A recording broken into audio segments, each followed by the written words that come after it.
जय हिंद मित्रांनो, टिक्कर मराठी या युट्यूब चॅनलवर मी तुमचं स्वागत करतो। मित्रांनो, आपली आरंभ बॅच सुरू झालेली आहे आणि मी मंगेश भालेराव तुम्हाला सामान्य विज्ञान हा विषय शिकवणार आहे। सामान्य विज्ञान या विषयाचं सिलेबस डिकोडिंग देखील मी केलं होतं, ते देखील तुम्ही पाहिलं असावं। सिलेबस डिकोडिंग केल्यानंतर आजचा आपला जो महत्त्वपूर्ण घटक आहे तो आपण घेणार आहोत आणि जो आपला घटक आहे तो असणार आहे रसायनशास्त्र। रसायनशास्त्रामधला एक अतिशय महत्त्वाचा घटक जो की पोलीस भरतीच्या प्रत्येक परीक्षेला विचारला जातो, त्यामुळेच आज आपण तो घटक पाहणार आहोत। नेमकं त्या घटकामधून किती प्रश्न आपल्याला विचारले जाऊ शकतात, त्या घटकाचा अभ्यास आपण कसा केला पाहिजे, काय वाचलं पाहिजे आणि काही नाही वाचलं पाहिजे, हे देखील सगळ्या गोष्टी मी तुम्हाला आज आपल्या ह्या लेक्चरमध्ये सांगण्याचा प्रयत्न करणार आहे मित्रांनो। त्यामुळे आपली ही आरंभ बॅच आता सुरू झालेली आहे। आरंभ झालेला आहे आपल्या अभ्यासाला, आरंभ झालेला आहे आपल्या ध्येयाला आणि आरंभ झालेला आहे आपल्या स्वप्नांना। चला तर मग मित्रांनो सुरू करूयात आपला हा आरंभ बॅचचा सामान्य विज्ञानाचा महत्त्वाचा असा लेक्चर, जो की आपला रसायनशास्त्र या घटकावर असणार आहे। रसायनशास्त्र या घटकामध्ये जो सर्वात महत्त्वाचा घटक असतो तो आहे मित्रांनो द्रव्याविषयी। द्रव्य म्हणजेच काय, ज्याला आपण इंग्लिश मध्ये मॅटर म्हणतो। आपण लहानपणी म्हणजे शालेय जीवनामध्ये आपण द्रव्याविषयी अनेक साऱ्या गोष्टी पाहिल्या होत्या, पण आज आपण त्याच गोष्टी बघणार आहोत, परंतु अतिशय सोप्या पद्धतीने। कारण वैज्ञानाची भाषा जर आपण बघितली तर थोडी किचकट असते, मुलांना लवकर कळत नाही। त्यासाठी आपण थोडंसं इझी लेवलला त्या गोष्टी किंवा त्या संकल्पना कशा पद्धतीने आपल्याला समजून येतील हा देखील आपण नीट अभ्यास करणार आहोत। आपला घटक आहे द्रव्याची संकल्पना। द्रव्याला आपण काय म्हणतो, मॅटर म्हणतो। ते द्रव्य काय असणार आहे, कशापासून बनलेलं आहे आणि त्याच्या कोणकोणत्या अवस्था आहेत, त्याचे किती प्रकार आहेत, या सगळ्या विषयी आजच्या ह्या लेक्चर मध्ये आपण पाहणार आहोत। मित्रांनो, महत्त्वाचं म्हणजे द्रव्य म्हणजेच काय, तर द्रव्य म्हणजे ह्या जगातील कोणतीही वस्तू, आपण पृथ्वीवर राहतो आणि पृथ्वीवर आपल्याला डोळ्यांना ज्या ज्या गोष्टी दिसतायत त्या सर्व गोष्टी ह्या द्रव्यापासूनच बनलेल्या असतात। कारण द्रव्य म्हणजेच काय, तर द्रव्य म्हणजेच मित्रांनो, तुम्ही जो दगड पाहता तो देखील द्रव्य आहे, तुम्ही जे पाणी बघत आहात ते देखील द्रव्य आहे, तुम्ही जो ऑक्सिजन घेत आहात ते देखील काय आहे, द्रव्यच आहे।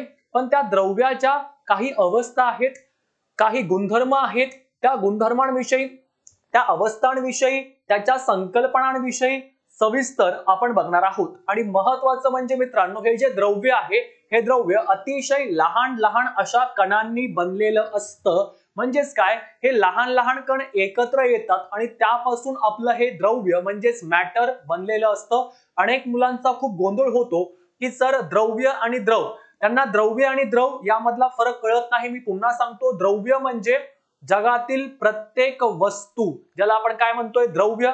द्रव म्हणजेच काय, द्रव्याची एक अवस्था आहे ज्याला आपण द्रव म्हणतो, म्हणजेच ते पाणी आहे, ते आपल्याला पुढे बघायचंच आहे। फक्त गोंधळ व्हायला नको म्हणून मी शब्द नीट उच्चारत आहे, द्रव्य। मी पुन्हा सांगतो मित्रांनो, द्रव्य हे लहान लहान कण एकत्र येऊन तयार होतात आणि द्रव्य हे अतिशय सूक्ष्म कणांनी बनलेले असतात। उदाहरणार्थ आपला जो दगड आहे, दगड ज्यावेळेस बनलेला आहे तो दगड दगडाच्या लहान कणांपासून बनलेला आहे। आपल्याकडे खडू असतो, खडू हा खडूच्या लहान कणांपासून बनलेला आहे। आपल्याकडे पाणी आहे, पाणी हे पाण्याच्या लहान कणांपासून बनलेलं आहे। आपल्याकडे हवा आहे, हवेच्या लहान कणांपासून हवा बनलेली आहे। म्हणजे ह्या जगामध्ये ज्या ज्या काही वस्तू आहेत त्या सगळ्या वस्तू त्याच्या सूक्ष्म कणांनी बनलेल्या असतात आणि या सूक्ष्म कणांपासून जो वस्तू आपण बघतोय ती वस्तू आपली असणार आहे द्रव्य। म्हणून त्यांनी म्हटलंय की द्रव्य हे अनेक सूक्ष्म कणांनी काय होतंय, बनलेलं असतं व या कणांमध्ये काय असतं, आकर्षण असतं। ते आकर्षण कशा पद्धतीने असणार आहे, पण ते आकर्षण मित्रांनो त्याच्या प्रकारानुसार हे बदलत असतं, हे देखील आपल्याला पुढे पाहायचंय। आणि महत्त्वाचं म्हणजे द्रव्याला आकारमान व वस्तुमान असतं। म्हणजे द्रव्याला व्हॉल्यूम आणि मास इंग्लिश मध्ये देखील सांगण्याचा प्रयत्न करतोय, कारण की काही काही गोष्टी इंग्लिश मध्ये देखील आपल्याला नीट कळत असतात। म्हणजेच काय, त्याला आकारमान आहे, त्याला वस्तुमान आहे, वजन आहे। म्हणजे पाणी आपण लिटर मध्ये मोजतोय, त्यानंतर आपण जे काही गहू ज्वारी आहे हे देखील आपलं काय आहे मित्रांनो, द्रव्यच आहे। हे आपण किलोग्राम मध्ये मोजतोय, आपलं वजन देखील आपण किलोग्राम मध्ये मोजतोय। म्हणजेच या सगळ्या ज्या गोष्टी आहेत या सगळ्या गोष्टीला काय आहे, एक वस्तुमान आहे. मी काही गोष्टी देखील इकडे तुम्हाला दाखवण्याचा प्रयत्न केला, यावरनं देखील तुम्हाला कळून येईल. आपल्याकडे पाणी आहे, आपल्याकडे बर्फ आहे, आपल्याकडे चहा आहे, या सगळ्या ज्या गोष्टी आहेत त्या द्रव्यापासूनच बनलेल्या असतात. मग ह्या द्रव्यांच्या काही महत्वाच्या काय आहेत मित्रांनो, अवस्था आहेत, ज्याला आपण काय म्हणू शकतो, द्रव्याचं वर्गीकरण आपल्याला दोन घटकामध्ये करता येतं. पहिला घटक आहे भौतिक वर्गीकरण आणि दुसरा आपला घटक आहे रासायनिक वर्गीकरण. मित्रांनो, भौतिक वर्गीकरण करताना ज्याला आपण भौतिक अवस्था देखील म्हणू शकतो, म्हणजे बाहेरच्या जगामध्ये आपण ते जे काही वस्तू आहे ती कशा पद्धतीने बघतोय. बर्फ आपल्याला आपण पाहू शकतो, बर्फ हा कोणत्या अवस्थेमध्ये आहे, पाणी हे कोणत्या अवस्थेमध्ये आहे, जी वाफ असते वाफ ही कोणत्या अवस्थेमध्ये आहे, या सगळ्यांविषयी आपल्याला बघायचंय. म्हणून त्यांनी म्हटलंय की हे जी अवस्था आहे, हे जे भौतिक पदार्थ आहेत यांचं आपण काही भागांमध्ये काय केलेलं आहे, क्लासिफिकेशन केलेलं आहे, वर्गीकरण केलेलं आहे. पहिला आहे मित्रांनो स्थायू. सगळ्यांना माहित आहे, शालेय जीवनामध्ये आपण स्थायू बघितलेला आहे, द्रव देखील आपण बघितलेला आहे, वायू देखील बघितला आहे. परंतु प्लाझ्मा आणि बोस-आइन्स्टाईन कंडेन्सेट हे खूप कमी लोकांना माहित असतं. जर तुम्हाला कोणी विचारलं की द्रव्याच्या अवस्था किती, तर लक्षात ठेवा द्रव्याच्या 3 अवस्था नसून द्रव्याच्या आता 5 अवस्था आहेत.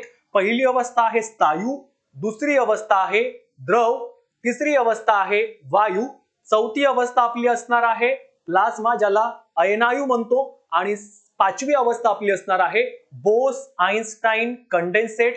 ह्या आपल्या द्रव्याच्या अवस्था आहेत, ज्याला आपण काय म्हणतो मित्रांनो, भौतिक वर्गीकरण असे म्हणत असतो. फिजिकल क्लासिफिकेशन आपण त्याला म्हणतो. मग नेमकं स्थायू म्हणजेच काय, द्रव म्हणजेच काय, वायू म्हणजेच काय, प्लाझ्मा म्हणजेच काय किंवा बोस-आइन्स्टाईन म्हणजेच काय, या सगळ्यांविषयी आपल्याला आज सविस्तर बोलायचं आहे. आणि तेही वैज्ञानिक भाषा न वापरता सोप्या पद्धतीने आपल्याला कसं हे समजणार आहे, जे की पोलीस भरतीच्या परीक्षेला जर यावर प्रश्न आला तो लॉजिकने आणि ह्या सोप्या पद्धतीने आपला सुटू शकतो. मित्रांनो, पहिली जी घटना आहे ती आपण बघणार आहोत, पण त्याच्या अगोदर रासायनिक देखील आपल्याकडे काय आहे, वर्गीकरण आहे, ज्याला आपण काय म्हणतो, केमिकल क्लासिफिकेशन. ते 3 घटकामध्ये आपण करतो द्रव्याचं.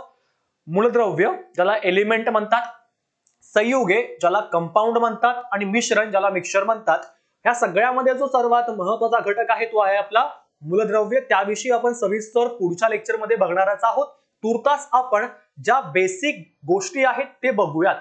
त्याच्या पहिले आपण बघूयात आपल्या भौतिक वर्गीकरण. त्यामध्ये आपण सुरुवातीला बघणार आहोत आपलं स्थायू. स्थायू म्हणजे नेमकं काय, स्थायू कशा रूपात आपल्याला पाहायला मिळतो याविषयी आपण बघूयात. तुम्हाला जर इकडे मी एक डायग्राम दाखवलेली आहे, एक आपण फोटो बघितलेला आहे, तर तुम्हाला कळून येईल हा फोटो बर्फाचा आहे. मग बर्फ हा एक प्रकारचा काय आहे मित्रांनो, स्थायू आहे. स्थायू म्हणजे नेमकं काय, लक्षात ठेवा, ज्याला आकारमान असतं, ज्याला काय असतं मित्रांनो, आकारमान असतं, आणि ज्याला काय असतो मित्रांनो, आकार देखील असतो.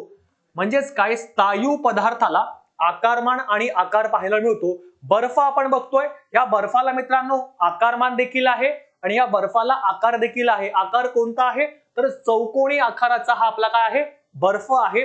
म्हणजेच आपल्याला कळून येतं की स्थायूला काय असतो, आकारमान आणि आकार देखील असतो. त्यानंतर जो महत्वाचा गुणधर्म आहे तो आहे मित्रांनो, स्थायू पदार्थ हे कठीण असतात. स्थायू पदार्थ काय असतात, अतिशय स्ट्रॉंग असतात, कठीण असतात.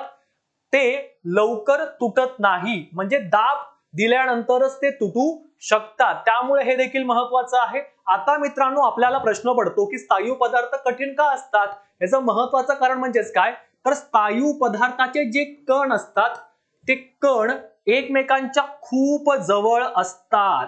कण काय असतात, एकमेकांच्या खूप जवळ आपल्याला पाहायला मिळतात. त्यामुळे महत्वाचं आहे मित्रांनो, हे जे कण आहेत ते एकमेकांच्या काय असतात, खूप जवळ आपल्याला पाहायला मिळतात. जर तुम्ही बर्फाचं हा जो पिक्चर तुम्ही पाहायला गेलं तर ह्याच्या आतमध्ये तुम्हाला काही कण दिसतील, आणि हे कण बघा मित्रांनो एकमेकांना किती जवळ चिपकलेले आहेत, आणि हे कण एकमेकाला चिपकलेल्यामुळे ह्यांच्यामध्ये एक बॉन्ड निर्माण झालेला आहे, एक बंध निर्माण झालेला आहे. तो लवकर आपण तोडू शकत नाही. त्यासाठी आपल्याला त्याला बल लावावं लागेल, त्याच्यावर आपल्याला दाब द्यावा लागेल, जेणेकरून तो काय होणार आहे, तुटणार आहे. म्हणून स्थायू पदार्थ कठीण असण्याचं कारण काय, तर त्याचे कण हे एकमेकांच्या खूप काय असतात, जवळ असतात. ते सहजासहजी तुटू शकत नाही। त्यामुळे महत्वाचा आहे आकार तुम्हाला कळलाय, आकारमान तुम्हाला कळलेला आहे, तो कठीण असतो, अतिशय सोप्या पद्धतीने आपण बघतोय। आणि महत्वाचं म्हणजे हे कण एकमेकांच्या खूप जवळ असल्यामुळे त्यांच्या मध्ये आंतररेणवीय, लक्षात ठेवा हा शब्द थोडासा वैज्ञानिक आहे पण परीक्षेला असेच प्रश्न विचारले जातात। त्यांच्यामध्ये आंतररेणवीय आकर्षण असतं। त्यांच्यामध्ये काय असतं मित्रांनो, आंतररेणवीय काय असतं, आकर्षण असतं। मी तुम्हाला आत्ताच सांगितलं इंटरमोलेक्युलर अट्रॅक्शन असतं आणि त्यामुळे ते सहजासहजी तुटू शकत नाही जोपर्यंत आपण त्याला दाब देणार नाही, जोपर्यंत आपण त्यावर बल लावणार नाही, तोपर्यंत आपला जो काही स्थायू पदार्थ आहे तो लवकर तुटणार नाही। बर्फच घ्या ना, बर्फाला तोडण्यासाठी आपल्याला काय करावं लागतं, त्यावर दाब द्यावा लागतो तेव्हा जाऊन तो बर्फ तुटतो। दगड असेल, दगडाला देखील आपल्याला काय करावं लागतं, दाब द्यावा लागतो तेव्हा जाऊन तो काय होणार आहे, तुटणार आहे। कारण काही लवकर का तुटत नाहीये, कारण याचे जे कण आहेत ते एकमेकाला खूप चिटकलेले असतात, एकमेकांच्या खूप ते जवळ असतात, जसं की मी तुम्हाला ह्या डायग्राम मधून सांगितलेलं आहे, या फोटो मधून सांगितलेलं आहे। त्यानंतर मित्रांनो द्रव्याची दुसरी अवस्था म्हणजे कोणती, ज्याला आपण काय म्हणतो, द्रव म्हणतो, ज्याला तुम्ही लिक्विड म्हणतात। मग आपल्या घरामध्ये पाणी असेल, दूध असेल, रॉकेल असेल, या सगळ्या ज्या गोष्टी आहेत हे काय आहेत, द्रव पदार्थ आहेत। आता मग द्रव पदार्थाच्या जर विषयी आपण गेलो तर द्रव पदार्थाला काय असतो, लक्षात ठेवा, द्रव पदार्थाला मित्रांनो आकारमान असते। काय म्हटलं मी, आकारमान असते, परंतु द्रव पदार्थाला आकार नसतो। लक्षात ठेवा, द्रव पदार्थाला स्नायू सारखा आकार नसतो, महत्वाचा आहे। कारण का, जर तुम्ही नीट लक्ष दिलं तर पाणी आहे, पाण्याला आकार आहे का मित्रांनो, नाही, तर पाण्याला आकारमान आहे। आकारमान म्हणजेच काय की तो ज्या भांड्यामध्ये जाईल किंवा ज्या जाईल त्याची काय करेल, जागा व्यापून घेईल। उदाहरणार्थ आपल्याकडे ग्लास आहे, या ग्लासामध्ये जर मी पाणी टाकलं तर ह्या पाण्याने काय केलं, ग्लासाचं आकारमान घेतलेलं आहे। बघा ग्लास जसा दिसतो तसंच आता आपल्याला पाणी देखील दिसतंय। म्हणजेच काय तर द्रवाला निश्चित आकार नसतो, महत्वाचा आहे। कारण आकार का नसतो, कारण का मित्रांनो महत्वाचं आहे, कारण त्याचे जे कण आहेत ते एकमेकांपासून काय असतात, थोडेसे लांब लांब असतात। अशा पद्धतीने लक्षात ठेवा, अशा पद्धतीने काय असतात, ते कण लांब लांब असतात। जर कण लांब असतील तर साहजिकच मित्रांनो द्रव हा काय असणार आहे, कठीण असणार आहे का, नाही, तर तो थोड्याफार प्रमाणात कठीण असणार आहे। त्याला आपण म्हणजेच आपण असं म्हणू शकतो की तो जास्त प्रमाणामध्ये कठीण नसणार आहे। याचे कण एकमेकांपासून काय असतात, लांब झालेले असतात। त्यामुळे बाकीचं मी तुम्हाला सगळ्या गोष्टीकडे सांगण्याचा प्रयत्न केलेला आहे की ह्याला आकार नाहीये, हा ज्या भांड्यामध्ये जाईल तो त्याचा आकार घेणार आहे। त्यामुळे द्रव पदार्थामध्ये काय असतं मित्रांनो, आंतररेणवीय जे आकर्षण असतं ते कमी असतं। आंतररेणवीय जे आकर्षण आहे ते कमी आहे, कारण याच्यामध्ये जे कण आहेत ते एकमेकांच्या थोडेसे काय आहेत, लांब लांब आहेत। त्यामुळे आंतररेणवीय जे काही कण आहेत ते काय आपल्याला, किंवा आंतररेणवीय जे काही आकर्षण आहे ते आपल्याला कमी पाहायला मिळतं। लक्षात ठेवा, आंतररेणवीय आकर्षण यामध्ये काय असतं मित्रांनो, कमी असतं, हे विसरता कामा नये। कारण की परीक्षेला तुम्हाला असा प्रश्न विचारला जाईल की द्रव पदार्थामध्ये आंतररेणवीय आकर्षण जास्त असतं, तर उत्तर काय असणार आहे, चुकीचं असणार आहे। त्यामुळे या गोष्टी तुम्ही लक्षात ठेवायला हव्यात। आणि त्यानंतर महत्वाचं म्हणजेच मित्रांनो की द्रव ज्या भांड्यात टाकतो तो आकार धारण करतो। मी तुम्हाला आत्ताच सांगितलं की ज्या भांड्यामध्ये आपण द्रवाला टाकणार आहोत, उदाहरणार्थ आपल्याला दूध प्यायचं असेल तर आपण काय करतो, ग्लासामध्ये दूध घेतो, दुधाचा आकार काय होणार आहे मित्रांनो, बदलणार आहे। ग्लासामध्ये दूध गरम करायचं तर काय करणार, आपण पातेलं वापरणार आहोत, भांडं वापरणार आहोत, मग त्या पातेल्याचा आकार काय घेणार आहे, दूध घेणार आहे। म्हणजेच काय, जसं आपण त्याला टाकू तसा तो आकार घेणार आहे, कोणता, द्रव पदार्थ। त्यामुळे त्यांनी म्हटलं आहे की ह्या गुणधर्माला आपण काय म्हणतोय, प्रवाहिता। कारण का, जर द्रव पदार्थ आपण खाली टाकला तर तो काय होतो मित्रांनो, प्रवाहित होतो, तो पसरतो। द्रव पदार्थ काय होतो, पसरतो, आणि याच गुणधर्माला आपण काय म्हणतोय, प्रवाहिता असे म्हणत असतो। आणि महत्वाचं म्हणजेच काय मित्रांनो की द्रव पदार्थाला आपण जास्त दाबून ठेवू शकत नाही, त्याला आपण कंप्रेस करू शकत नाही जास्त, म्हणून ते काय असतात, कमी संपेंडे असतात। त्याच्यावर आपण जास्त, बघा पाण्याला तुम्ही दाब देऊन बघा, नाही, पाण्याला दाब देऊ शकत नाही, पण त्याला आकारमान आहे, तो ज्या भांड्यामध्ये जाईल तो त्याचा आकार घेऊन टाकणार आहे। त्यामुळे दाब देण्याची इथे गरज आपल्याला पाहायला मिळत नाही। त्यानंतर मित्रांनो द्रव्याचा तिसरा आणि सर्वात महत्वाची अवस्था म्हणजेच काय, तर वायू अवस्था, ज्याला आपण काय म्हणतो, गॅशियस म्हणतो. मित्रांनो, ह्या अवस्थेमध्ये आपल्याला कळून येईल की वायू अवस्थेला किंवा वायू अवस्थेमध्ये याला निश्चित आकार पण नसतो, याला आकार पण नसतो व आकारमान पण नसतं. लक्षात ठेवा, वायू पदार्थाला निश्चित आकार आणि आकारमान नसते. कारण का, तर ही हवा आहे मित्रांनो, आणि या हवेमध्ये त्या हवेचे कण आहेत, पण हे कण एकमेकांना चिटकलेले नाहीयेत, एकमेकांच्या खूप जवळ देखील नाहीयेत, एकमेकांपासून ते खूप लांब लांब असे काय होतात, पसरलेले असतात. जसं की ह्या भांड्यामध्ये काय आहे, हवा आहे, तर ह्या हवेचे जे कण आहेत ते बघा ना मित्रांनो, किती लांब लांब आपल्याला पाहायला मिळत आहेत. त्यामुळे आपण असं म्हणू शकतो, हवा जी आहे त्या हवेला निश्चित आकारही नाहीये आणि निश्चित आकारमान देखील नाहीये, आणि ह्यांच्यामध्ये जे आंतररेणवीय आकर्षण असतं, आंतररेणवीय जे आकर्षण आहे ते आपल्याला पाहायला मिळणार नाही. आंतररेणवीय आकर्षण नसते. लक्षात ठेवा, कशामध्ये, वायू पदार्थामध्ये आंतररेणवीय आकर्षण नसते, म्हणजे इंटरमोलॅक्युलर जे अट्रॅक्शन आपल्याला पाहायला मिळतंय ते नसतं. कारण ह्यांचे जे कण आहेत मित्रांनो, ते कण एकमेकांपासून खूप लांब लांब खूप दूरवर असतात, आणि ते कण फ्रीली म्हणजेच ते मुक्तपणे इकडून तिकडे ते फिरत असतात. आणि महत्वाचं याच्यामध्ये आहे ते आपण पुढे बघणारच आहोत मित्रांनो. याच्यामध्ये जो महत्वाचा गुणधर्म आहे, वायू पदार्थाला आपण दाबून टाकीत भरू शकतो. म्हणजेच काय, ते कंप्रेसिबल आहेत खूप जास्त प्रमाणामध्ये. बघा त्यांनी काय म्हटलंय की वायू सर्वात जास्त काय असतात, संपिंडे असतात. असा प्रश्न परीक्षेला येऊ शकतो की वायू पदार्थ काय असतात, तर वायू पदार्थ सर्वात जास्त संपिंडे असतात, कंप्रेसिबल. सगळ्यात ह्याचं बेस्ट एक्झाम्पल जर घ्यायचं झालं तर आपला घरी असलेला एलपीजी गॅस. एलपीजी गॅस मध्ये जे काही आपलं ब्युटेन आणि आयसोब्युटेन जो गॅस आहे तो दाबून कंप्रेस करून तो भरलेला असतो, त्यावर खूप दाब दिलेला असतो, आणि दाब दिल्यानंतर आपण तो जो गॅस आहे तो गॅस आपण या सिलेंडर मध्ये भरतो, आणि मग तो गॅस काय करतो, या सिलेंडरचा आकार एक प्रकारे घेत असतो. पण त्याला आपण आकार म्हणू शकत नाहीये, कारण तो आपण दाब देऊन भरलेला आहे. म्हणूनच आपण घरी वापरत असलेला जो काही एलपीजी सिलेंडर आहे हा दाबून टाकीत भरलेला असतो.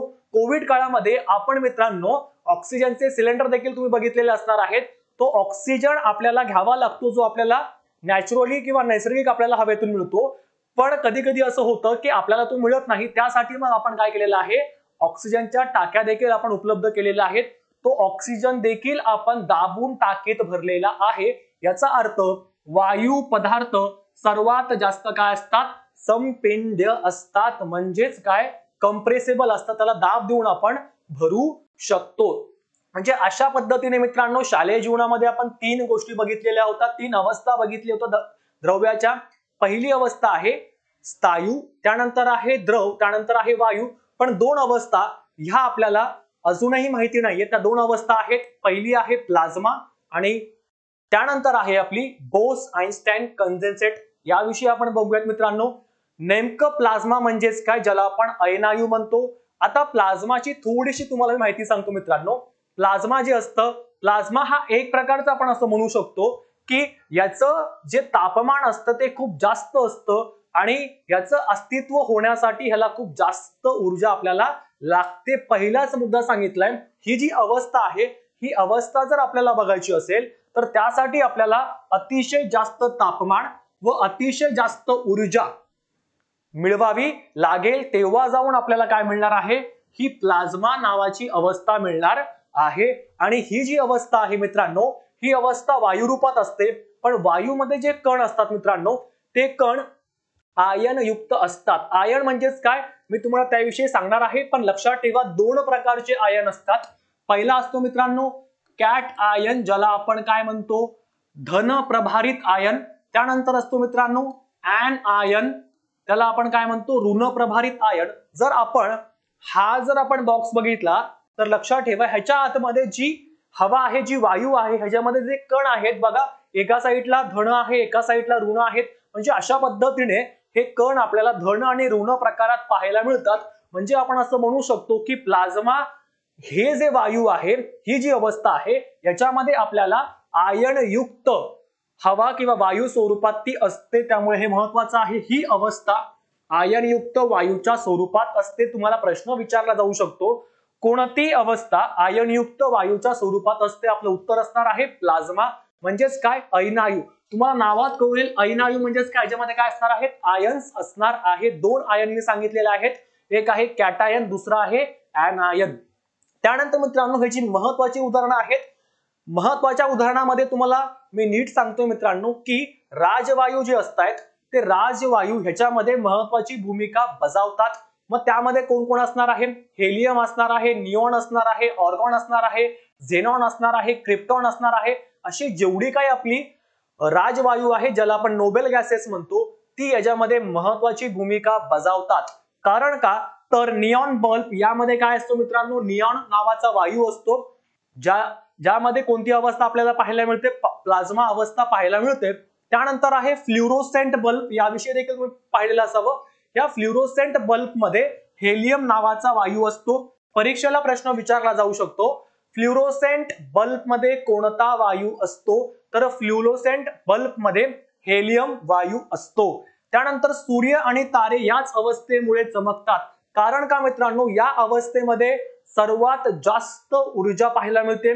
या अवस्थेचं तापमान देखील सर्वात जास्त आहे. त्यांनी तेच म्हणले, अतिशय जास्त तापमान, अतिशय जास्त ऊर्जेलाच ही अवस्था आपल्याला पाहायला मिळते. आणि साहजिकच सूर्याचं तापमान हे खूप जास्त आहे.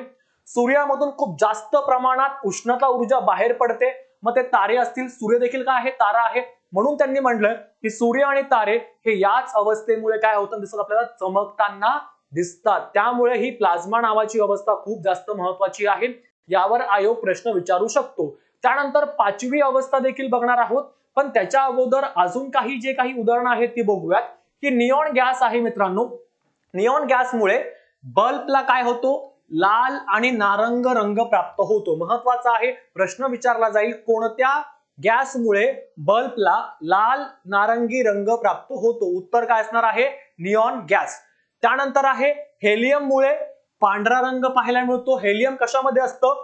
तर फ्ल्युरोसेंट बल्ब मध्ये काय असतं? हेलियम असतं. आणि त्यामुळे फ्ल्युरोसेंट बल्ब हे काय असतात मित्रांनो? पांढऱ्या रंगाचे असतात. त्यानंतर आहे आपलं ऑर्गॉनमुळे जांभळा आणि निळा रंग आपल्याला पाहायला मिळतोय. क्रिप्टॉनमुळे निळा रंग पाहायला मिळतोय. तर झेनॉनमुळे हिरवा रंग प्राप्त होतो. जे काही तुम्ही बल्ब बघतायत त्या बल्ब मध्ये जो लाल रंग असेल, जांभळा रंग असेल, हिरवा रंग असेल की नारंगी रंग असेल, हे सगळे आपल्या ह्या राजवायूमुळे आपल्याला पाहायला मिळतात. त्यामुळे पुन्हा मी शेवटचा मुद्दा वाचतोय की हेलियममुळे आपल्याला पांढऱ्या रंगाचा बल्ब मिळतोय, ऑर्गॉनमुळे जांभळा आणि निळा, क्रिप्टॉनमुळे निळा आणि झेनॉनमुळे कोणता? हिरवा रंग बल्ब मध्ये प्राप्त होताना दिसतो. त्यामुळे राजवायू ही महत्वाची भूमिका बजावतात आपल्या द्रव्याच्या 4थ्या अवस्थेमध्ये म्हणजे प्लाझ्मामध्ये. त्यानंतर आपली 5वी अवस्था असणार आहे बोस आइन्स्टाईन कंडेन्सेट. मित्रांनो ही अवस्था सर्वात जास्त महत्वाची आहे, कारण या अवस्थेमध्ये आपल्या भारताचे शास्त्रज्ञ बोस यांचं योगदान महत्वाचं आहे. आणि त्यानंतर मात्र आइन्स्टाईननी देखील काय केलेली आहे? याची संकल्पना मांडलेली आहे. आणि कालांतराने मग या अवस्थेला आपण बोस आइन्स्टाईन असं नाव दिलेलं आहे. आणि म्हणूनच हे नाव पडलेलं आहे. बघूयात 1920 मध्ये भारतीय भौतिक शास्त्रज्ञ एन बोर्न यांनी काय केलेलं आहे? 5व्या अवस्थेची संकल्पना मांडली. महत्वाचं आहे 1920 मध्ये भारताचे काय भौतिक शास्त्रज्ञ कोण? तर एन बोस यांनी काय केलेलं आहे? याची संकल्पना मांडली. आणि त्यानंतर या संकल्पनेवर आधारित अल्बर्ट आइन्स्टाईन यांनी द्रव्याची 5वी अवस्था म्हणजेच बोस आइन्स्टाईन कंडेन्सेट ही शोधून काढलेली आहे. त्यामुळे बोस आइन्स्टाईन ही नवी अवस्था आपल्याला पाहायला मिळालेली आहे. खूपच कमी घनता असलेल्या वायूला आपल्याला काय करायचंय? थंड करायचं. आणि थंड करून ही अवस्था आपल्याला काय करायची आहे? प्राप्त करायची आहे. मी पुन्हा सांगतो, याच्यामध्ये उष्णता ऊर्जा आपल्याला द्यायची नाहीये. याच्यामध्ये आपल्याला काय करायचंय? खूप कमी घनता असलेली जी काही वायू आहे त्या वायूला आपल्याला काय करायचंय? थंड करायचंय. थंड केल्यानंतर जी अवस्था आपल्याला मिळणारी आहे त्या अवस्थेला आपण काय नाव देणार आहोत? Bose Einstein condensate. त्यामुळे महत्वाचं आहे की खूपच कमी घनता असलेल्या वायूला थंड करून प्राप्त झालेल्या अवस्थेला आपण काय म्हणतोय? बोस आइन्स्टाईन कंडेन्सेट असे म्हणतोय. अशा पद्धतीने काय असतं मित्रांनो? बोस आइन्स्टाईन कंडेन्सेटचं काय एक प्रकारे चित्र आहे, जेणेकरून आपल्याला कळून येईल की ही काय आहे? आपल्या द्रव्याची 5वी अवस्था आहे. त्यानंतर मित्रांनो महत्वाचा जो घटक आहे तो म्हणजेच काय, ह्या ज्या 5 अवस्था आहेत त्या म्हणजेच आपले स्थायू, द्रव, वायू, प्लाझ्मा आणि बोस आइन्स्टाईन कंडेन्सेट यांचं अवस्थांतर नेमकं कसं होतं. अवस्थांतर म्हणजेच काय, तर एका पदार्थाचे रूपांतर किंवा एका अवस्थेचे रूपांतर दुसऱ्या अवस्थेत होणे याला आपण काय म्हणतो मित्रांनो, अवस्थांतर म्हणतो. व्याख्या आपण लिहूयात. व्याख्या काय असणार आहे, एका अवस्थेचे रूपांतर दुसऱ्या अवस्थेमध्ये होण्याच्या क्रियेला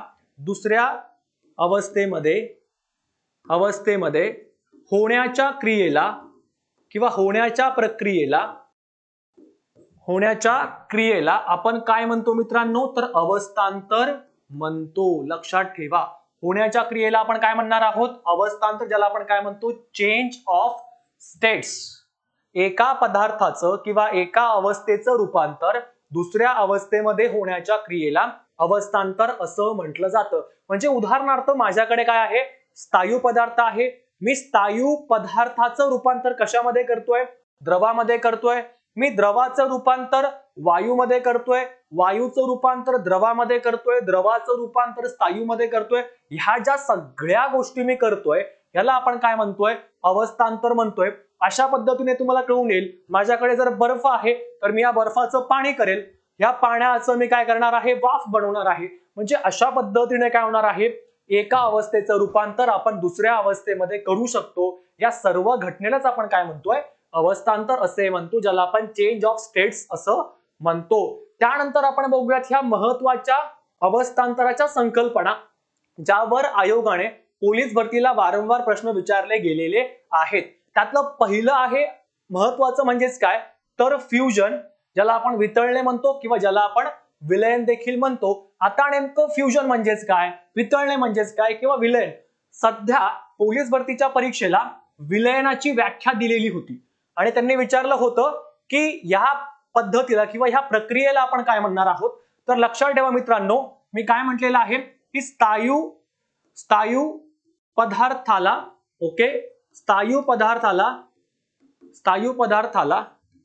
उष्णता दिली असता, लक्षात ठेवा, स्थायू पदार्थाला उष्णता दिली असता त्याचे रूपांतर द्रवात होते.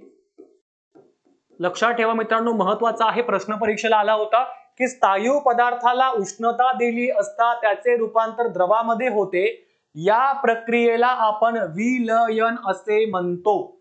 या प्रक्रियेला आपण काय म्हणतो, विलयन, वितळणे किंवा फ्युजन असे देखील म्हणतो. म्हणजेच काय, माझ्याकडे काय आहे मित्रांनो, एखादा बर्फ आहे, त्या बर्फाला मी काय दिली मित्रांनो, त्या बर्फाला मी उष्णता दिली आणि उष्णता दिल्यानंतर बर्फ काय होणार आहे, वितळणार आहे. बर्फ वितळणार आहे म्हणजे बर्फाचं काय होणार आहे, पाणी होणार आहे. मग हे जे अवस्थांतर होत आहे म्हणजे स्थायू पदार्थाचं रूपांतर आपण द्रवामध्ये करतोय, ह्याच अवस्थांतराला एक संकल्पना आहे, ती आहे आपली विलयन, ज्याला आपण वितळणे म्हणतो, ज्याला आपण काय म्हणतोय, फ्युजन देखील म्हणत असतो. त्यामुळे त्यांनी म्हटलंय की स्थायू पदार्थाला उष्णता दिली असता त्याचे रूपांतर द्रवात होते. या प्रक्रियेला आपण विलयन असे म्हणत असतो. उदाहरणार्थ बर्फाचं काय होणं, पाणी होणं. त्यानंतर महत्वाची संकल्पना म्हणजेच काय, सॉलिडिफिकेशन, ज्याला आपण दृढीभवन म्हणतो किंवा गोठवणे देखील म्हणतो, ज्याला आपण काय म्हणतो, सॉलिडिफिकेशन. आता काय करायचं, ह्याच फक्त काय करायचं, उलट करायचंय. काय करायचं फक्त, की द्रव पदार्थाचे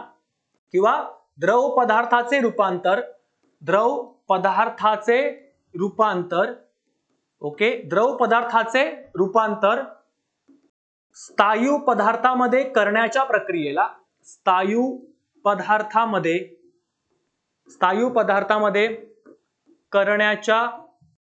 प्रक्रियेला आपण काय म्हणतोय, तर आपण सॉलिडिफिकेशन म्हणत आहोत. मी पुन्हा सांगतो मित्रांनो की आपल्याकडे द्रव पदार्थ आहे, ह्या द्रव पदार्थाला आपण थंड केलं, द्रव पदार्थाला थंड केले असता त्याचे रूपांतर स्थायू पदार्थामध्ये होते. या क्रियेला आपण काय म्हणत आहोत, सॉलिडिफिकेशन म्हणजे गोठवणे असे म्हणत आहोत. म्हणजे आपण काय करतो, आपल्या घरामध्ये पाणी असतं, ते पाणी आपण ज्यावेळेस फ्रीज मध्ये ठेवतो त्यावेळेस त्या पाण्यापासून काय बनतो मित्रांनो, बर्फ बनतो. आणि ह्याच प्रक्रियेला आपण काय म्हणणार आहोत, सॉलिडिफिकेशन म्हणजेच काय, गोठवणे म्हणजेच काय, दृढीभवन. हा शब्द महत्वाचा आहे. कोणता, दृढीभवन. परीक्षेला अनेक मुलांना कळत नाही की दृढीभवन म्हणजेच काय. दृढ होणे म्हणजेच काय होणे, स्थायू होणे. द्रवाचं रूपांतर वायूमध्ये होतं. का होतं, कारण द्रवाला आपण काय करतोय, थंड करतोय आणि म्हणून तो काय होतोय, स्थायू बनतोय. आणि ह्याच प्रक्रियेला आपण काय म्हटलेलं आहे, सॉलिडिफिकेशन, दृढीभवन असे म्हटलेलं आहे. दृढीभवन हा शब्द महत्वाचा आहे. त्यानंतर आहे मित्रांनो महत्वाचं म्हणजे इव्हॅपोरेशन, ज्याला आपण काय म्हणतोय, ज्याला मित्रांनो आपण नाव दिलेलं होतं बाष्पीभवन. ज्याला नाव काय होतं, तर बाष्पीभवन. हा प्रश्न, यावर प्रश्न विचारला गेलेला आहे. बाष्पीभवनावर प्रश्न आलेला आहे. कारण का, तर बाष्पीभवन नेमकं होतं कसं, मी ह्या चित्रातून तुम्हाला खूप काही सांगण्याचा प्रयत्न केलाय. तिकडे तुम्हाला पाणी दिसतं, या पाण्याची वाफ होते. पाण्याची वाफ होण्यासाठी काहीतरी महत्वाचं असतं. मग ते काय आहे ते आपण पुढे बघणार आहोत. मित्रांनो एक नेहमी लक्षात ठेवा की बाष्पीभवनामध्ये आपल्याला काय करावं लागणार आहे, कोणाचं अवस्थांतर करावं लागणार आहे, तर आपल्याला द्रव पदार्थाचं अवस्थांतर करावं लागणार आहे.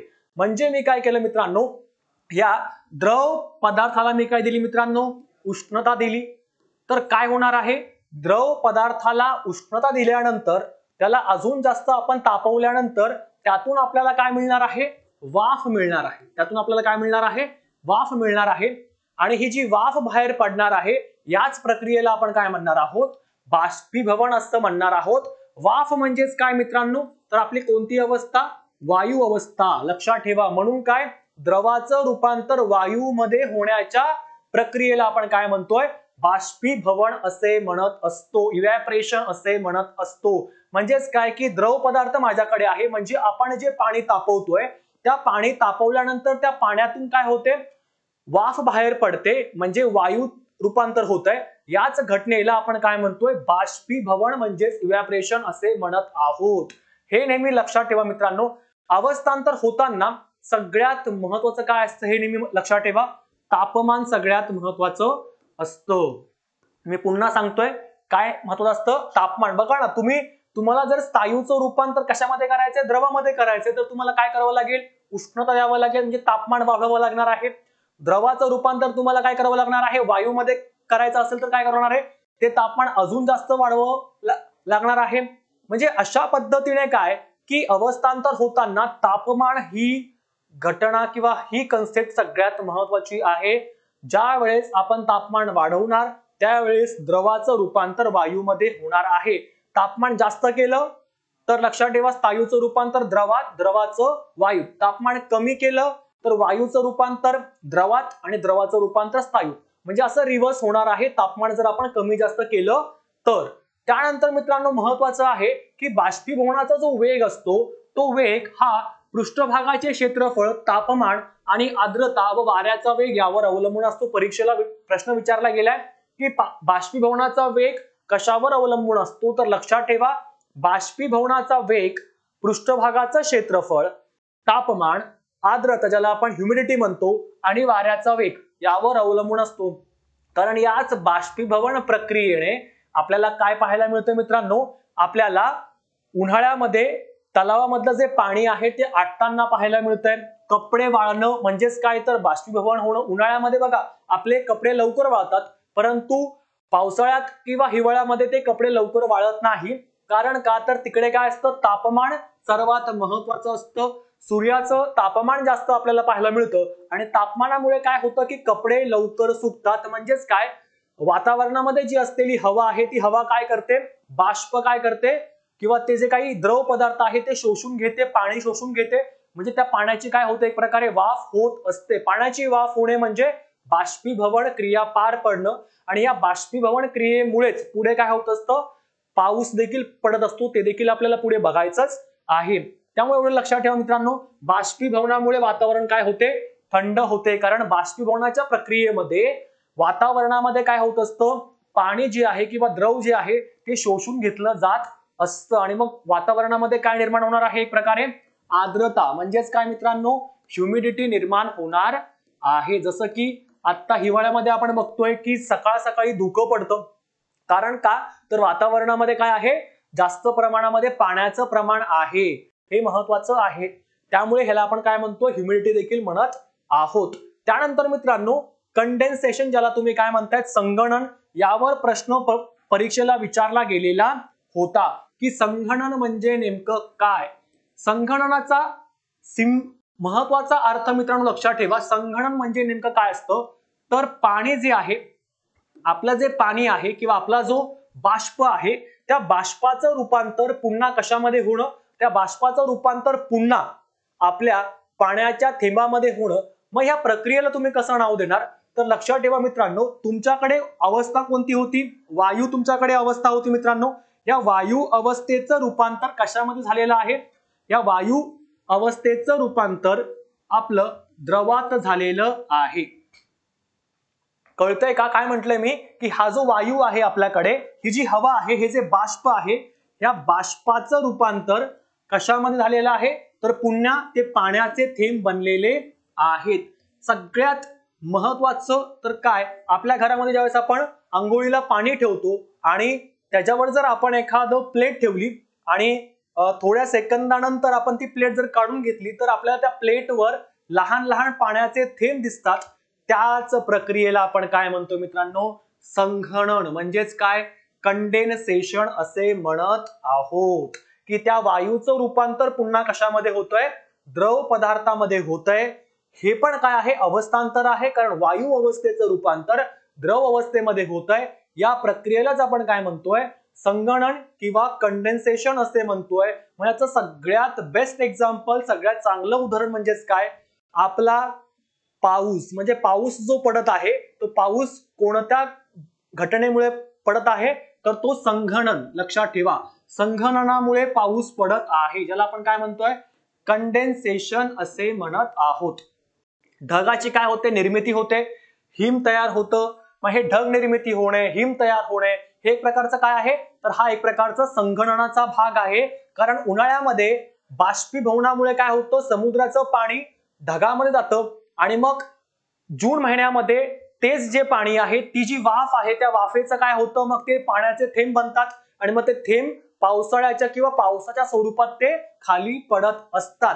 म्हणजे हे जे वातावरण आहे, या वातावरणामध्ये ज्या काही गोष्टी घडत आहेत, त्या गोष्टी ह्या संघनन असेल, संप्लवन असेल, त्यानंतर आपलं गोठवणे असेल, या सगळ्या घटनेमुळेच घडत आहे. हे महत्वाचं तुम्हाला सांगणं आहे माझं मित्रांनो. त्यानंतर मित्रांनो, महत्वाची कन्सेप्ट म्हणजेच काय, तर सब्लिमेशन, ज्याला आपण काय म्हणतो मित्रांनो, ज्याला तुम्ही काय म्हणतायत, कारण की हा प्रश्न विचारला गेलाय.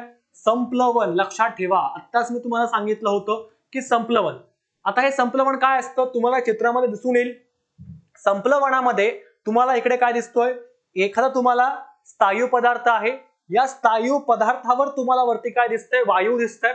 इथे कुठेही द्रव पदार्थाचा उल्लेख किंवा इथे कुठेही आपल्याला द्रव पदार्थ पाहायला मिळत नाहीये. इथे फक्त स्थायू आणि आपल्याला काय पाहायला मिळते, वायू पाहायला मिळतोय. याचाच अर्थ काय मित्रांनो, इथे जे अवस्थांतर होणार आहे, ते अवस्थांतर मित्रांनो कशाचं होणार आहे, तर लक्षात ठेवा, व्याख्या आपली काय असणार आहे मग, की स्थायू पदार्थाचे रूपांतर कशामध्ये होणार आहे, थेट द्रवात रूपांतर न होता थेट कशामध्ये होणार आहे, वायूत रूपांतर होणार आहे. हे महत्वाचं आहे. स्थायू पदार्थाचे रूपांतर द्रवात न होता थेट वायूत रूपांतर होते. याच अवस्थेला आपण काय म्हणतोय, संप्लवन असे म्हणतोय. या घटनेला आपण काय म्हणतोय, संप्लवन म्हणतोय. इकडे मी तुम्हाला काही उदाहरणं देण्याचा प्रयत्न केलाय. डांबराच्या गोळ्या बघा, डांबराच्या गोळ्या ज्यावेळेस आपण आपल्या कपाटामध्ये ठेवतो, त्यावेळेस कालांतराने त्यांचा आकार लहान लहान होताना दिसतो. म्हणजेच काय मित्रांनो, की त्या डांबराच्या गोळ्यांचं रूपांतर वायूमध्ये होतंय. डांबराच्या गोळ्या ह्या काय आहेत, मग स्थायू अवस्थेमध्ये आहेत, त्या कमी कमी होत आहेत. म्हणजेच काय होतंय मित्रांनो, त्याचं रूपांतर कशामध्ये होतंय, मग आपल्या वायूमध्ये डायरेक्टली होतंय. त्यानंतर आपल्याकडे कापूर आहे, हा कापूर देखील स्थायू अवस्थेमध्ये होत आहे आणि या कापराचं देखील रूपांतर कशामध्ये होतोय, आपल्या वायू पदार्थामध्ये होत आहे किंवा वायूमध्ये किंवा हवेमध्ये होताना दिसतंय. म्हणून त्यांनी म्हटलंय की संप्लवनाची व्याख्या काय, हा प्रश्न वारंवार परीक्षेला आलाय. त्यामुळे मी पुन्हा सांगेल तुम्हाला की स्थायू पदार्थाचे रूपांतर द्रवात न होता थेट वायूत रूपांतर होते, या प्रक्रियेला संप्लवण म्हणजेच सब्लिमेशन असे म्हणतात. त्यामुळे हे तुम्ही कधीही विसरू नका. याची उदाहरणं देखील तुम्हाला मी सांगितलेली आहेत मित्रांनो. डांबराच्या गोळ्या असेल, त्यानंतर कापूर असेल आणि महत्वाचं म्हणजे अँथ्रासिन. ओके, अँथ्रासिन देखील आहे. याला देखील आपण काय म्हणू शकतो, सब्लिमेशनच म्हणू शकतो. म्हणजे कापूर, नॅफ्थलिन म्हणजे आपल्या डांबराच्या गोळ्या आणि अँथ्रासिन ही काही महत्वाची काय संप्लवनाची उदाहरणं आहेत, जे संप्लवण परीक्षेला 100% विचारलं जातं आणि येणाऱ्या देखील 2022च्या परीक्षेला याच्यावर प्रश्न विचारला जाऊ शकतोय. त्यामुळे मित्रांनो या सगळ्या ज्या काही अवस्थांतर आहे जे मी तुम्हाला सांगितलेलं आहे आता, हे खूप जास्त महत्वाचं आहे. थोडस आपण ॲज एक जस्ट ओव्हरव्ह्यू घेऊयात मित्रांनो, जे की काय आहे आपलं महत्वाचं असणार आहे. बघूयात पहिलं काय म्हटलंय मी तुम्हाला, वितळणे. वितळणं म्हणजेच काय, स्थायूचं रूपांतर कशामध्ये होणं, द्रवामध्ये होणं. स्थायूचं रूपांतर द्रवामध्ये होणं. त्यानंतर काय बघितलंय आपण, दृढीभवन, ज्याला आपण काय म्हणतो, द्रवाचं रूपांतर पुन्हा स्थायूमध्ये, रिव्हर्स होतं हे. द्रवाचं रूपांतर स्थायूमध्ये, पण कसं, तापमान काय असणार आहे, थंड करणार आहोत तेव्हा. ओके, म्हणजे तापमानाची इथे महत्वाची भूमिका आहे. त्यानंतर आहे बाष्पीभवन. याच्यामध्ये काय होतं, आपल्याकडे काय आहे, द्रव पदार्थ आहे, याला आपण काय दिली मित्रांनो, उष्णता दिली. जास्त दिली त्याला आपण उष्णता, तापमान त्याचं वाढवलं, त्यामुळे काय होणार, त्याची वाफ बनणार आहे. वाफ बनणार आहे म्हणजेच काय होणार आहे, वायूमध्ये रूपांतर होणार आहे. त्यानंतर काय म्हटलंय मी की कंडेन्सेशन म्हणजेच काय, आपलं संघनन. संघनन म्हणजेच काय, रिव्हर्स होणार आहे. जे वाफ पूर्णपणे वातावरणामध्ये गेलेली आहे, त्या वाफेचं, त्या बाष्पाचं रूपांतर कशामध्ये होतंय, पाण्याच्या थेंबात होतंय. म्हणजे वायूचं रूपांतर कशामध्ये होतंय, द्रवात होतंय. या प्रक्रियेला आपण काय म्हटलेलं आहे, मग संघनन असं म्हटलेलं आहे. याच्यामध्ये काय येतं, मग ढगाची निर्मिती, ज्यामुळे पाऊस पडतोय, आणि हिम तयार होतोय, ज्यामुळे बर्फ देखील पडत आहे जम्मू काश्मीर ह्या आपल्या प्रदेशामध्ये. त्यानंतर आपण पाहिलेलं आहे संप्लवन, जो घटक वारंवार परीक्षेला विचारला गेला, ज्याला आपण संप्लवन म्हणतोय. संप्लवनामध्ये काय होतं मित्रांनो, याच्यामध्ये स्थायूचं रूपांतर थेट वायूमध्ये होतंय. इकडे द्रवाचा कुठेही आपल्याला उल्लेख पाहायला मिळत नाहीये. त्यामुळे ह्या प्रक्रियेला आपण काय म्हणतोय, संप्लवन असे म्हणतोय. ज्याची उदाहरणं काय काय असणार आहेत, कापूर आहे, नॅफ्थलिन बॉल्स आहे आणि अँथ्रासिन आहे. म्हणजेच आपण डांबराच्या गोळा देखील त्याला बोलू शकतो. म्हणजे अशा पद्धतीने जर याच्यावर एक जरी प्रश्न आला तरी आपल्या संकल्पना जर स्पष्ट असतील तर एकही प्रश्न चुकणार नाही. म्हणजे या सगळ्या संकल्पना अवस्थांतरावर आहे. स्थायूचं द्रव, द्रवाचं स्थायू, द्रवाचं वायू, वायूचं द्रव. म्हणजे अशा पद्धतीने काय होतंय, अवस्थांतर होतंय आणि या अवस्थांतरामुळे काय होतं, या संकल्पना निर्माण होताना आपल्याला दिसत आहेत. त्यानंतर मित्रांनो महत्वाचं म्हणजेच काय, तर द्रवणांक, ज्याला आपण काय म्हणतोय, मेल्टिंग पॉइंट. आता मेल्टिंग पॉइंट म्हणजेच काय, एक तापमान असतं, त्या तापमानाला गेल्यानंतर काय होणार आहे, बर्फाचं रूपांतर काय होणार आहे, आपल्या द्रवामध्ये किंवा पाण्यामध्ये होणार आहे. मी तुम्हाला तेच सांगितलं आहे. उदाहरणार्थ आपल्याकडे आईस्क्रीम आहे. ही जी आईस्क्रीम आहे ही काय होते, ज्यावेळेस आपण आईस्क्रीम वाल्याकडून ती आईस्क्रीम घेतो त्यावेळेस ती आपल्याला पूर्णपणे स्थायूमध्ये पाहायला मिळते. पण कालांतराने काय होतं, त्याचं तापमान जर वाढलं, म्हणजेच वातावरणाचं तापमान जर वाढलेलं असेल तर ती आईस्क्रीम आपल्याला काय होते, मेल्ट होताना दिसते. मग ह्यालाच आपण काय म्हणू शकतो, द्रवणांक असं म्हणू शकतो. म्हणजेच काय, तर माझ्याकडे स्थायू पदार्थ आहे आणि या स्थायू पदार्थाचं रूपांतर कशामध्ये होतं, द्रवामध्ये होतं. पण द्रवामध्ये होताना ते एका तापमानाला होतं, एका बिंदूला होतं. ज्या बिंदूला, ज्या तापमानाला, लक्षात ठेवा, ज्या तापमानाला स्थायू पदार्थाचे रूपांतर द्रव पदार्थामध्ये होते त्या तापमानाला आपण काय म्हणतो, द्रवणांक. म्हणजेच काय, मेल्टिंग पॉइंट. म्हणजे या ठिकाणी आपल्याला काय महत्वाचं आहे, या ठिकाणी आपल्याला तापमान महत्वाचं आहे, ज्याला आपण काय म्हणतोय, टेम्परेचर असे म्हणत आहोत. त्यामुळे मित्रांनो लक्षात ठेवा की ज्या तापमानाला स्थायूचे रूपांतर द्रवामध्ये होते त्या तापमानाला आपण काय म्हणतो, द्रवणांक, किंवा त्या बिंदूला आपण काय म्हणतोय, द्रवणांक असे म्हणतो. मेल्टिंग पॉइंट आपण असे म्हणत असतो. त्यामुळे ह्या सगळ्या गोष्टी तुम्ही नीट लक्षात ठेवल्याच पाहिजेत. त्यानंतर मित्रांनो ह्याची काही उदाहरणं आहेत, तर लक्षात ठेवा. स्थायूरूप ऑक्सिजनचा जो द्रवणांक आहे तो किती आहे, 218 डिग्री सेल्सिअस. महत्वाचा आहे, स्थायूरूप ऑक्सिजन जे आहे त्यात म्हणजेच तो ज्या तापमानाला काय होईल, त्याचं पाणी होईल किंवा त्याचा द्रव आपल्याला पाहायला मिळेल, तो तापमान काय असणार आहे, 218 डिग्री सेल्सिअस. महत्वाचं आहे. ग्लुकोजचा द्रवणांक 150 डिग्री सेल्सिअस आहे.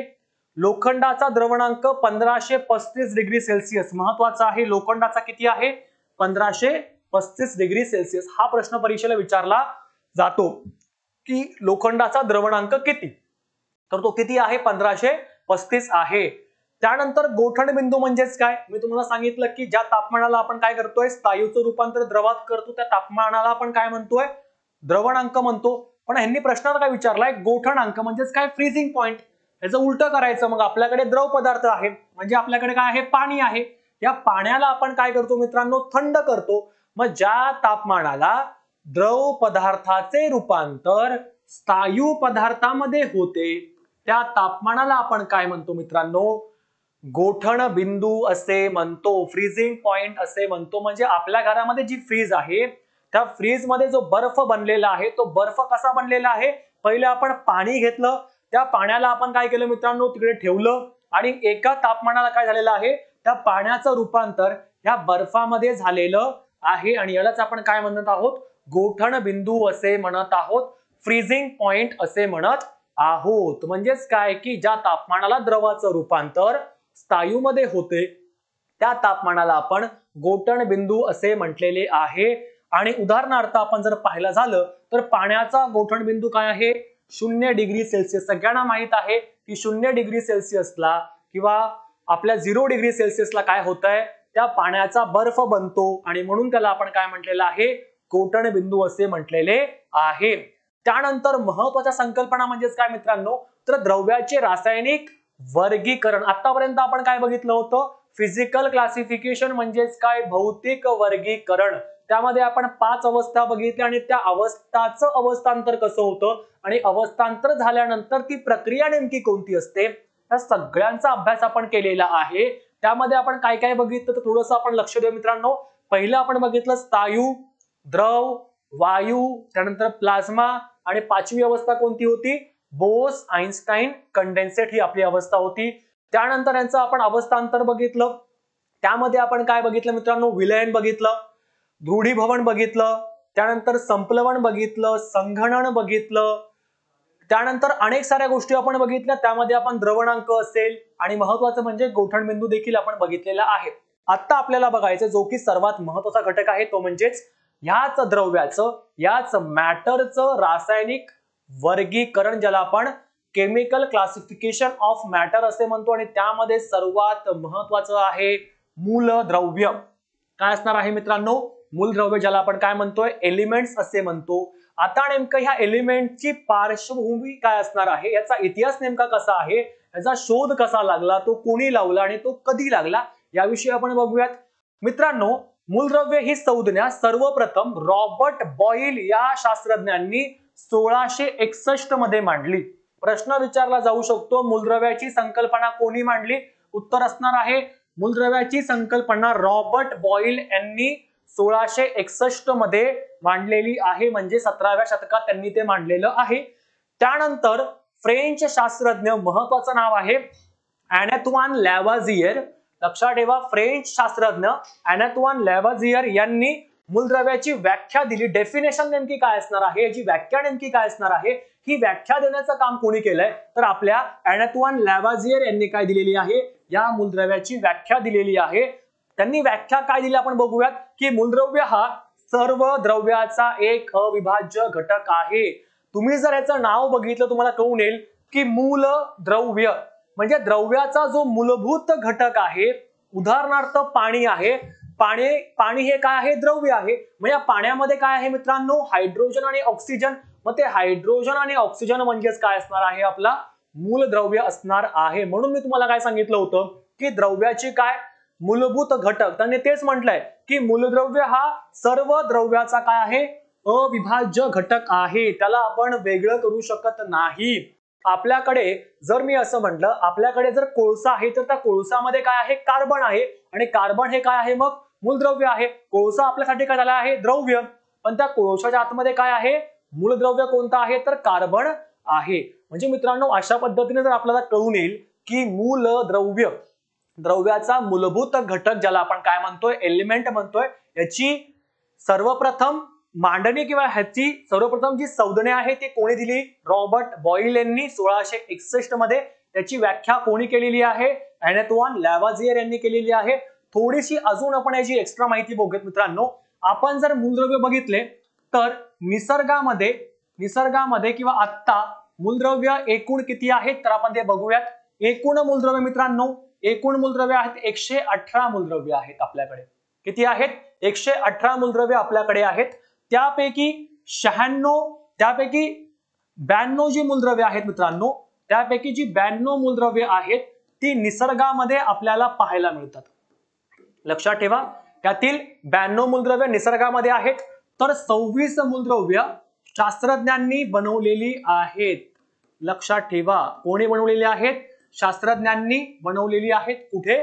लॅबोरेटरीमध्ये, म्हणजे प्रयोगशाळेमध्ये त्यांनी बनवलेली आहेत. मी पुन्हा सांगतो, आपल्याकडे एकूण 118 मूलद्रव्य आपल्याला ज्ञात आहेत, माहित आहेत. त्यापैकी 92 मूलद्रव्य निसर्गातून आपल्याला मिळालीत आणि 26 मूलद्रव्य आपल्याला शास्त्रज्ञांनी प्रयोगशाळेत निर्माण केलेली आहेत. हे आहे मूलद्रव्य. आणि ह्या मूलद्रव्यांचं मित्रांनो जर अजून आपण खोलामध्ये गेलो तर ह्या मूलद्रव्यांचं आपल्याला 3 भागामध्ये काय करता येईल? वर्गीकरण करता येईल. ते 3 भाग म्हणजेच काय? धातू, ज्याला आपण मेटल म्हणतो, अधातू, ज्याला आपण नॉन मेटल म्हणतो, आणि धातू सदृश, ज्याला आपण काय म्हणतो? मेटलॉइड्स असे म्हणतो. मित्रांनो, मूलद्रव्याचं आपल्याला 3 भागामध्ये काय करता येतंय? वर्गीकरण करता येतं. धातू, अधातू आणि धातू सदृश. यावर अनेक प्रश्न, अनेक स्पर्धा परीक्षा आणि महत्वाचं म्हणजे पोलीस भरतीच्या परीक्षांना विचारलं जातं. मित्रांनो, धातू म्हणजे नेमकं काय? आणि धातू आपल्याकडे आहेत, पण त्या धातू जे आहेत त्यामध्ये किती मूलद्रव्य आहेत ते आपण बघूयात. त्यांनी काय म्हटलंय की निसर्गात एकूण 70 मूलद्रव्य धातू आहेत. किती मूलद्रव्य मित्रांनो? 70 मूलद्रव्य किती आहेत? धातू आहेत. साधारणतः धातू स्थायू स्थितीमध्ये आढळतात. हे महत्वाचं आहे. धातू हे आपल्याला स्थायू स्थितीमध्ये पाहायला मिळतात. मी तुम्हाला अवस्था आधी शिकवलेल्या आहे, स्थायू, द्रव आणि वायू. धातू जे असतात मित्रांनो, धातू हे स्थायू अवस्थेमध्ये पाहायला मिळतात. पण याला अपवाद आहे. कोणता? हा परीक्षेला प्रश्न विचारलाय, पारा आणि गॅलियम. कारण पारा आणि गॅलियम हे स्थायू रूपात नसून हे कशामध्ये आहेत? द्रव रूपामध्ये आहेत, लिक्विड मध्ये आहेत. लक्षात ठेवा, तुम्ही जर तापमापी बघितली असेल, ज्याला आपण काय म्हणतो? थर्मोमीटर. त्या तापमापीमध्ये जे पारा असतो तो पारा कशामध्ये असतो? तर लिक्विड फॉर्म मध्ये असतो. आणि म्हणून त्यांनी म्हटलंय की स्थायू पदार्थ किंवा हे जे धातू असतात हे स्थायू असतात, परंतु 2 त्याला अपवाद आहेत. पारा आणि गॅलियम हे कशामध्ये पाहायला मिळतात? आपल्याला द्रव पदार्थात पाहायला मिळतात, लिक्विड मध्ये पाहायला मिळतात. स्थायूची काही उदाहरणं आपल्याकडे आहेत.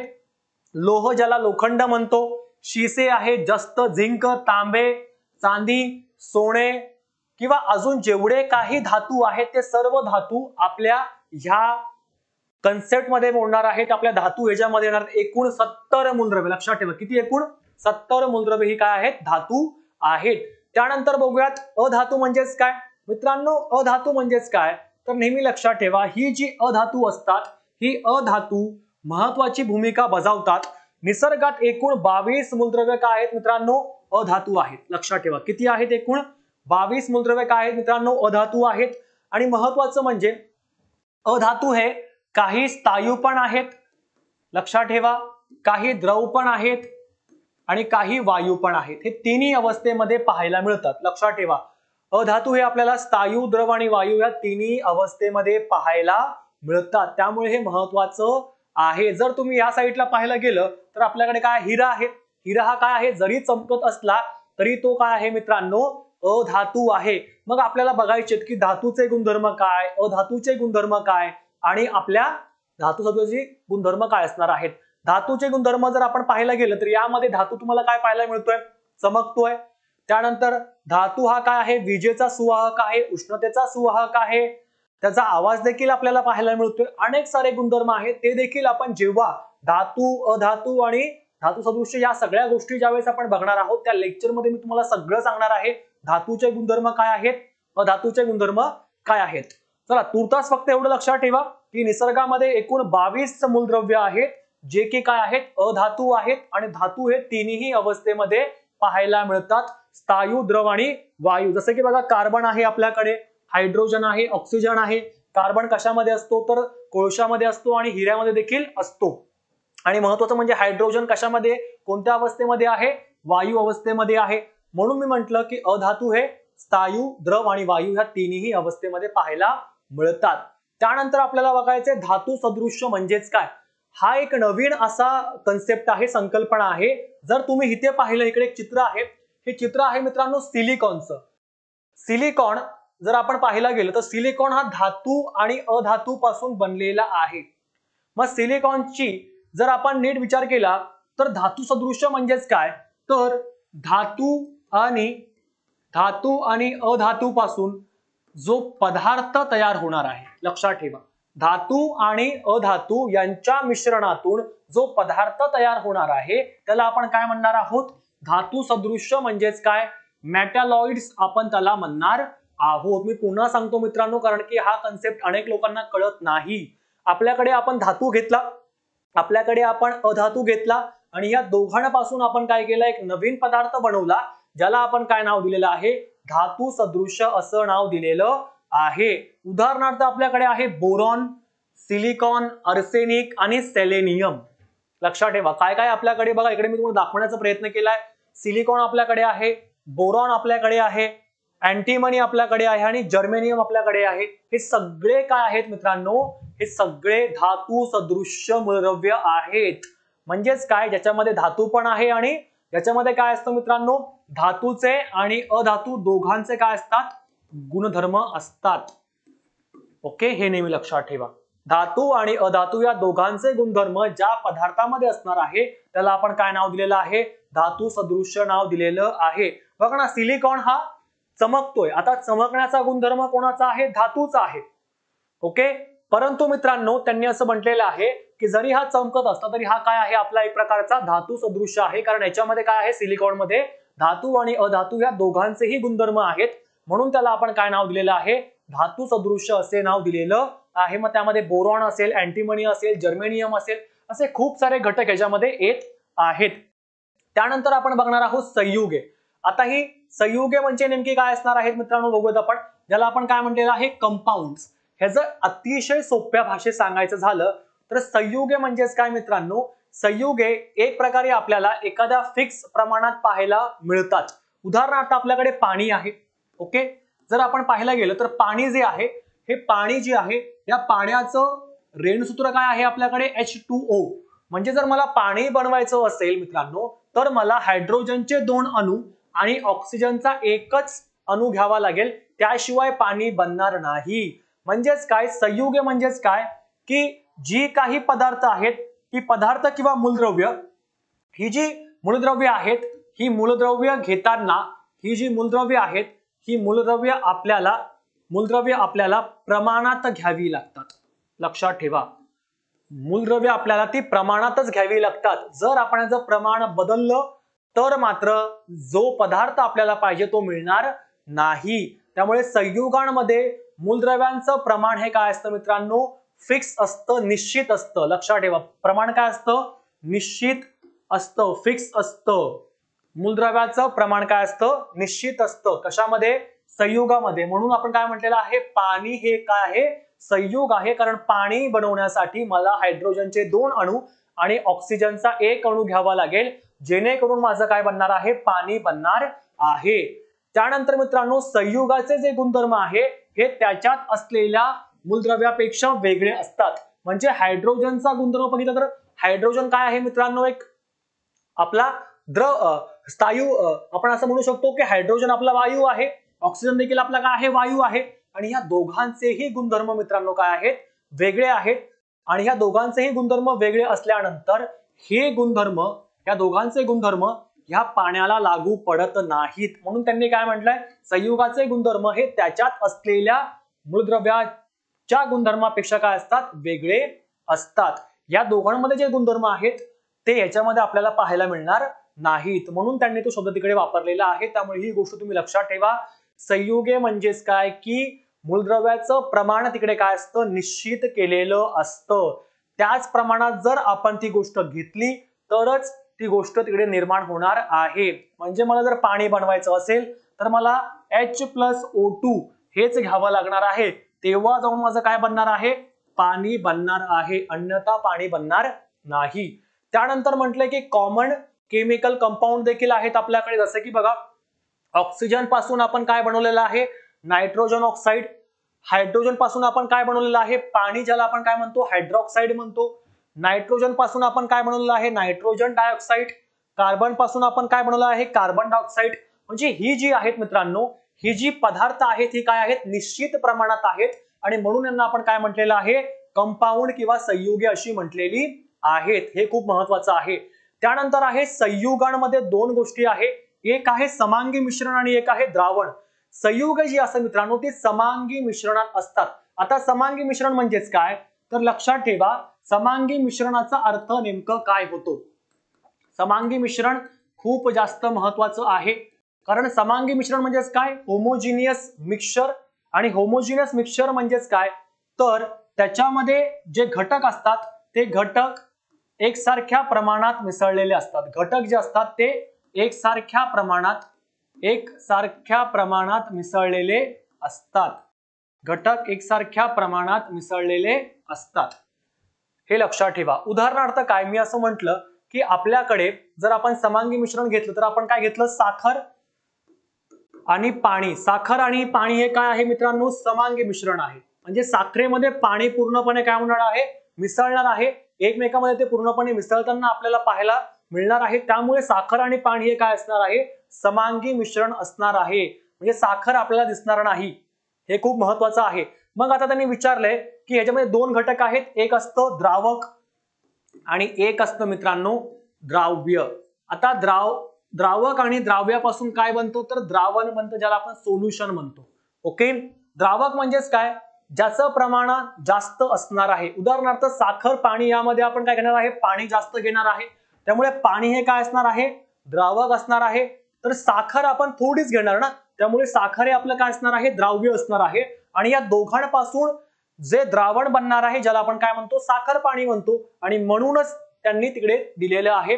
उदाहरणार्थ लिंबू सरबत झाला, लिंबू हा काय असणार आहे, आपला द्राव्य असणार आहे आणि त्यातलं जे पाणी आहे ते पाणी काय असणार आहे, आपलं एक प्रकारचं द्रावक असणार आहे. आणि याचं मिळून काय बनणार आहे, लिंबू सरबत बनणार आहे, ज्याला आपण काय म्हणतोय, द्रावण म्हणतोय. आणि ते एक प्रकारचं आपण असं म्हणू शकतो की समांगी मिश्रण देखील तुम्हाला मी सांगितलेलं आहे, एकसारख्या प्रमाणात ते मिसळलेलं असतं. त्यानंतर मित्रांनो येतो मिश्रण. मिश्रण म्हणजेच काय, मी तुम्हाला आधी सांगितलं संयुग आणि मिश्रण. संयुगामध्ये आपण काय पाहिलेलं आहे, तर संयुगामध्ये आपण पाहिलेलं आहे की मूलद्रव्य जी असतात ती मूलद्रव्य निश्चित प्रमाणात असतात, पण मिश्रणामध्ये आपल्याला निश्चित प्रमाण पाहायला मिळत नाही. उदाहरणार्थ जी भेळ आपण खातो त्या भेळीमध्ये आपण असं फिक्स सांगू शकत नाही की याच्यामध्ये एवढा कांदा पाहिजे किंवा एवढा टोमॅटो किंवा एवढे कुरमुरे पाहिजेत. कारण का, तिकडे फिक्स प्रपोर्शन आपल्याला पाहायला मिळत नाही, तिकडे समप्रमाण आपल्याला पाहायला मिळत नाही. त्यामुळे इकडे काय असतं की इकडे मिश्रणामध्ये प्रमाण जे असतं हे प्रमाण निश्चित नसतं. प्रमाण मित्रांनो काय नसतं, प्रमाण निश्चित नसतं. हे खूप जास्त महत्वाचं आहे. मी तुम्हाला खूप सोप्या पद्धतीने सांगतो. हे जे जर आपण विज्ञानाच्या भाषेत व्याख्या केली तर तुम्हाला काहीच कळणार नाही. त्यामुळे फक्त लक्षात ठेवा, प्रमाण जर निश्चित असेल तर ते संयुग असणार आहे, प्रमाण जर निश्चित नसेल तर ते मिश्रण असणार आहे. आणि मिश्रणातील मूळ घटकाचे गुणधर्म हे कायम राहतात, परंतु संयुगामध्ये मूलद्रव्याचे गुणधर्म कायम राहत नाही. हायड्रोजन आणि ऑक्सिजनचे गुणधर्म पाणी बनल्यानंतर कायम राहत नाही, परंतु जी भेळ आहे, कुरमुरे आहे, टोमॅटो आहे, कांदा आहे, कांद्याची टेस्ट बदलणार नाहीये किंवा टोमॅटोची टेस्ट बदलणार नाहीये, ती तीच राहणार आहे. म्हणून त्यांनी काय म्हटलेलं आहे इकडे की मिश्रणातील मूल घटकाचे जे गुणधर्म आहेत हे गुणधर्म कायम राहतात.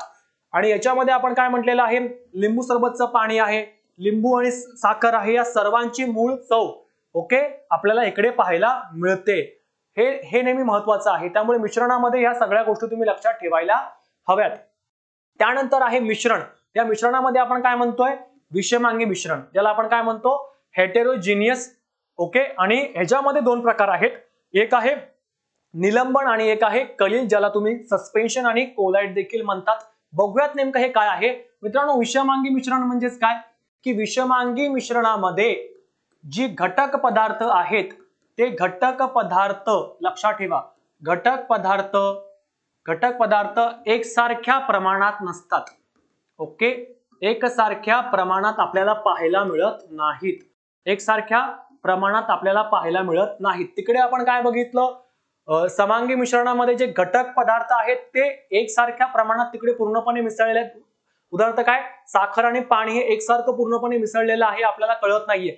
विषमांगीमध्ये काय मित्रांनो, घटक पदार्थ एकसारख्या प्रमाणामध्ये मिसळत नाही. उदाहरणार्थ आपण काय केलं, पाणी घेतलं आणि पाण्यामध्ये आपण काय केलं, माती टाकली.